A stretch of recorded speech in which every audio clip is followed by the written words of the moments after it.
ஐயோயோ, இது மான் இல்ல, சிங்கம். என்ன பார்த்து தான் வேகமா வருதே. காப்பாத்துங்க, என்ன யாராவது காப்பாத்துங்க. இது புத்திசாலி மைனாவின் கதை. ஏ முல்ல, இப்ப எனக்கு ரொம்ப பசிக்குது.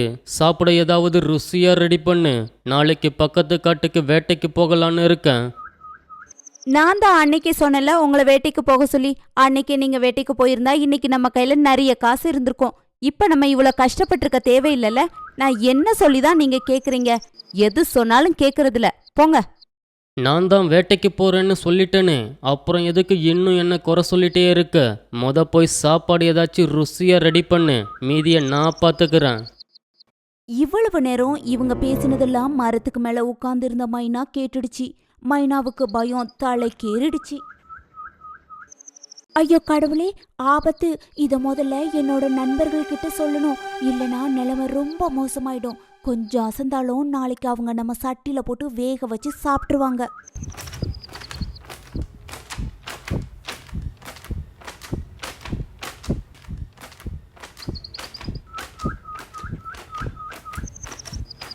மைனா தன்னோட நண்பர்கள்கிட்ட சொல்றதுக்காக வேக வேகமா பறந்து வந்துச்சு. நண்பர்களே, எல்லாரும் வாங்க, நம்மளுக்கு ஆபத்து வருது. எல்லாரும் எங்க இருக்கிறீங்க? சீக்கிரமா வாங்க. நாளைக்கு நம்மள வேட்டையாட வேட்டைக்காரனும் அவனோட மனைவியும் வராங்க. காட்டுக்குள்ள இருக்கிற மற்ற நண்பர்கள்கிட்டையும் சீக்கிரமா சொல்லுங்க. ஐயோ, நான் இப்ப சாக விரும்பல. நான் இன்னும் கொஞ்ச நாள் வாழணும். இது என்ன நமக்கு வந்த சோதனை? என்னாலையும் சாக முடியாது. அப்ப நம்ம எல்லாரையும் வேட்டையாட போறாங்களா அவங்க? இப்ப நம்ம என்ன பண்ண போறோம்? யாரும் கவலைப்படாதீங்க. நம்ம வாழணும்னா நம்ம ஒற்றுமையா இருந்தா தான் முடியும். என்கிட்ட ஒரு திட்டம் இருக்கு. அதை நம்ம சரியா செஞ்சோம்னா அதை வேட்டைக்காரனை நம்ம ஏமாத்திடலாம். இல்லைனா நம்ம எல்லாரையும் வேட்டையாடி கொன்னு அவங்க 4 நாளைக்கு நம்மளை வச்சு திம்பாங்க. சரி, நான் சொல்றத கவனமா கேளுங்க. தனது திட்டத்தை மைனா சொல்ல அதை கேட்ட அனைவரும் மைனாவை தலைவனா தேர்ந்தெடுக்க எலிகளை உதவியாளர்கள் என்பது போலவும், மற்ற விலங்குகள் சொல்லியது ஆமையும் அனைவர் கவனத்தையும் ஈர்ப்பது போல இருக்க அதற்கும் ஒரு பொறுப்பை கொடுத்தனர். வேட்டைக்காரனின் கவனத்தை மான் தான் கவரும் என்பதால் வேட்டைக்காரனை ஏமாற்றும் பொறுப்பை மானிடம் கொடுக்கப்பட்டது. காட்டில் மைனாவுக்கும் அதன் நண்பர்கள் இப்படி ஒரு திட்டம் போட்டு கொண்டிருக்க தாமோ வேட்டையாடுவதற்கு முன் ஒத்திகை பார்த்து கொண்டிருந்தான். அப்போது அங்கு முல்லை வர, பார்த்தல்ல, இன்னைக்கு என் குறி தப்பவே தப்பாது. வேட்டைக்கு தயாரா? நான் தயாரா தான் இருக்கேன். நீங்க வேட்டையாடும் போது குறி தப்பாம பாத்துக்கோங்க. இவங்க 2 பேரும் கிளம்பி போறத மைனா உத்து பாத்துக்கிட்டே இருந்துச்சு. 2 பேரும் வேட்டையாட கிளம்பி நேரா காட்டுக்குள்ள போயிட்டே இருக்கிறாங்க. அங்க ஒரு ஆமை ஊந்து போறத பார்த்த முள்ள கையில எடுத்தாங்க. தாமோ, இந்த ஆமைய பாரு. இதோட டேஸ்ட் ரொம்ப நல்லா இருக்கும் போல. பார்க்க நல்ல பெருசா இருக்கு. இன்னைக்கு நைட்டு சாப்பாடுக்கு இதுதான் பண்ண போறேன். நீ என்ன சொல்ற? என்னை விட்டுடுங்க. நான் ஒன்றும் அவ்வளோ டேஸ்டாலாம் இருக்க மாட்டேன். என்ன நம்புங்க. ஆஹா, பார்க்க நல்லா தான் இருக்கு. ஆனா அந்த அளவுக்கு பெருசா தெரியலையே. இந்த ஆமை என்ன இவங்க கிட்ட மாட்டிக்கிடுச்சு. இப்போ என்ன பண்றது? சரி, நம்ம தான் ஏதாவது பண்ணணும். இங்க பாருங்க, அந்த ஆமையை விட்டுடுங்க. அது ஒன்றும் அவ்வளோ நல்லா இருக்காது. நான் சொல்றத கொஞ்சம் கேளுங்க. ஐயோ, என்னை எப்படியாவது காப்பாத்து. உங்களுக்கு இதை விட நல்ல வேட்டையா நான் காட்டுறேன். என் கூட வாங்க. கொஞ்ச தூரத்துல மான் கூட்டம் இருக்கு. நீ சொன்ன மாதிரி இது சின்னதா தான் இருக்கு. வாங்க, கிளம்புவோம் மான் இருக்கிற இடத்துக்கு. அப்படின்னா மைனா, எங்களை உடனே மான் இருக்கிற இடத்துக்கு கூட்டிட்டு போ. முல்லை, நமக்கு இன்னைக்கு நல்ல வேட்டை. அப்படி மட்டும் நடந்துச்சுன்னா நாளைக்கு நீங்க கேக்குற மாதிரி எல்லாத்தையும் ருசியா சமைச்சு தரேன். இதுக்காகவே மானை எப்படியாச்சும் வேட்டையாடியே ஆகணும். இந்த சந்தோஷத்துல வேகமா மைனா பேச்சு கேட்டு தாமுவும் முள்ளையும் பின்னாடியே நடந்து போறாங்க. தாமுவோட மனசுக்குள்ள எப்பயுமே இல்லாத அளவுக்கு அப்படி ஒரு சந்தோஷம். மான் எலிய கூட்டிட்டு காட்டுக்குள்ள போக ஆரம்பிச்சிடுச்சு. கொஞ்ச தூரம் காட்டுக்குள்ள வந்தாங்க. முல்லை, நம்ம காட்டுக்குள்ள பாதி தூரம் வந்துட்டோம். ஆனா இன்னும் எந்த விலங்கையுமே காணோம். எதுவுமே பேசாம முல்லை கொஞ்ச தூரம் நடந்து வந்ததும், இன்னைக்கு மானை வேட்டையாடாம நம்ம வீட்டுக்கு போக கூடாது. இது வரைக்கும் நம்ம மானை சாப்பிட்டதே இல்லை, இல்லையா? அங்க பாரு, அந்த வேட்டைக்காரனும் அவனோட பொண்டாட்டியும் வந்துட்டாங்க. நம்மளோட வேலையை ஸ்டார்ட் பண்ண வேண்டியதான் இப்ப. நம்ம என்ன பண்றதுன்னு யோசிச்சு கரெக்டா பண்ணணும். என்ன?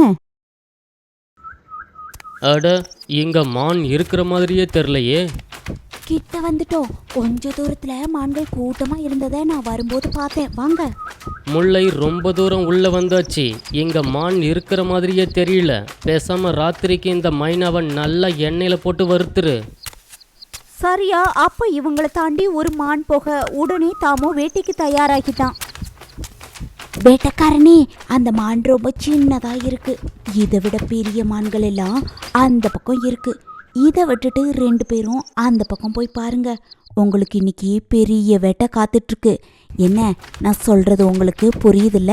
சீக்கிரம் போங்க. ஆமா தாமோ, அங்க பாருங்க, மரத்துக்கு பின்னாடி ஒரு மான் இருக்கு. அதை பார்க்கும்போது நல்லா பெருசா இருக்கிற மாதிரி இருக்கு. இன்னைக்கு அதை நம்ம வேட்டையாடியே ஆகணும். வாங்க சீக்கிரம் போகலாம். அது பாட்டுக்கு எங்கேயாவது போயிட போகுது. பார்க்கவே நல்லா பெருசா இருக்கு. இன்னைக்கு ஒரு நல்ல வேட்டை தான் நமக்கு. அது சிங்கம்னு தெரியாம மானன்னு நினைச்ச தாமோ ரொம்பவே சந்தோஷத்தோட தன்னோட வில்ல எடுத்து மெதுவா எந்த சத்தமும் கொடுக்காம மெல்லமா நடந்துக்கிட்டே போனான். தாமோ சிங்கத்தோட பின்பக்கத்தை பார்த்து சிங்கத்துக்கு குறிவைக்க சிங்கம் கொஞ்சம் நகர்ந்து போதருக்குள்ள போக அதை பார்த்த உடனே தன்னோட அம்பை தாமோ விட சரியா அந்த அம்பு சிங்கத்தை தாக்க உடனே சிங்கம் வழியில கர்ஜிக்க ஆரம்பிச்சிருச்சு. சிங்கத்தோட கர்ஜனைய கவனிக்காத தாமோ இன்னும் நெருங்கி போனான். முல்லை பார்த்தல்ல, குறி தப்பாம மான் மேல கரெக்டா பட்டுருச்சு. ஐயோ, என்ன இவ்வளோ பெரிய சிங்கம் வருது? சிங்கம் தாமுவை துரத்த ஆரம்பிச்சிடுச்சு. ஐயோ, கோவமா துரத்துக்கிட்டே வருதே. யாராவது காப்பாத்துங்களே. அப்பனே முருகா, உனக்கு 108 தேங்காய் உடைக்கிறேன், எப்படியாச்சும் காப்பாத்துப்பா. தாமுவோட சிங்கம் விடாம துரத்த ஆரம்பிச்சுது. இது விடாம துரத்துதே. நான் எங்க எப்படி போய் ஒளியறது? ஞான பண்டிதா, நான் கத்துறது உனக்கு கேட்கலையா? இந்த நாளை நீங்க உங்க வாழ்க்கையிலே மறக்கவே மாட்டீங்க. அப்படிப்பட்ட வேட்டை இன்னைக்கு நடக்கும். என்ன தாமுவோட குரல் மாதிரி இருக்குது? என்னாச்சு இவருக்கு? ஏன் இப்படி ஓடி வராரு? தாமு, என்னாச்சு உங்களுக்கு? அவர் பின்னாடி ஏதோ வர மாதிரி இருக்கு. அதை பார்த்தா மான் மாதிரியும் தெரியல. ஐயோ ஐயோ, தாமோ சிங்கம் துரத்துது. யாராவது காப்பாத்துங்களேன், யாராவது ப்ளீஸ் என்னோட தாமுவை காப்பாத்துங்களேன். ஐயோ முல்லை, முல்லை, இந்த சிங்கத்துக்கிட்ட இருந்து என்ன காப்பாத்து. மான்னு நினைச்சுதான் அம்ப விட்டேன். ஆனா புதருக்குள்ள இருந்து இவ்வளோ பெரிய சிங்கம் வரும்னு எதிர்பார்க்கல. முல்லை, நீ எங்க இருக்க? ஐயோ, நிக்காம துரத்துக்கிட்டு வருதே. கல்லு முள்ளு தெரியாம ஓடிட்டு இருக்கனே. எப்படியாச்சும் என்ன சாப்பிடாம பார்த்துக்கோ முருகா. பெரிய மான் வேணும், பெரிய மான் வேணும்னு ஆசைப்பட்டதுக்கு எனக்கு இதுவும் வேணும், இன்னும் வேணும். சிங்கம் இவனை விடுற மாதிரி இல்ல. அதை பார்த்து இன்னும் பயந்தவன் வேகமா ஓடுறேன்னு கீழே என்ன இருக்குன்னு கூட பார்க்காம தலை தெறிக்க ஓடிட்டு இருந்தான். அப்போ அவனுக்கு கீழே இருந்த பள்ளத்தை அவன் பார்க்காம பள்ளத்துக்குள்ள விழுந்துட்டான். எழுந்து வா பீட்டர், உன்கிட்ட கொஞ்சம் பேச வேண்டியது இருக்கு. ஐயோ, காப்பாத்துங்க. கீழே விழுந்த தாமுக்கு பாறையில கை கால் தலை அடிபட்டு ரத்தம் வர அப்படியே இருந்துட்டான் அந்த குழிக்குள்ளவே. இத மேல இருந்து பார்த்துட்டு இருக்குது சிங்கம். அவனை பார்த்து சிங்கம் சொல்லுச்சு, பீட்டர், உனக்காக ஒருத்தன் மேல காத்துக்கிட்டு இருக்கேன். இங்க காட்டுக்குள்ள எல்லா விலங்குகளும் சந்தோஷமா இருந்துச்சு. இதுக்கப்புறம் நம்மளை யாரும் வேட்டையாட வரமாட்டாங்கன்னு நம்ம நிம்மதியா இருக்கலாம்னு. பேராசா பெருநஷ்டம்னு சொல்லுவாங்க. அது தாமு விஷயத்திலும் முள்ள விஷயத்திலும் உண்மையா நிரூபணம் ஆயிடுச்சு.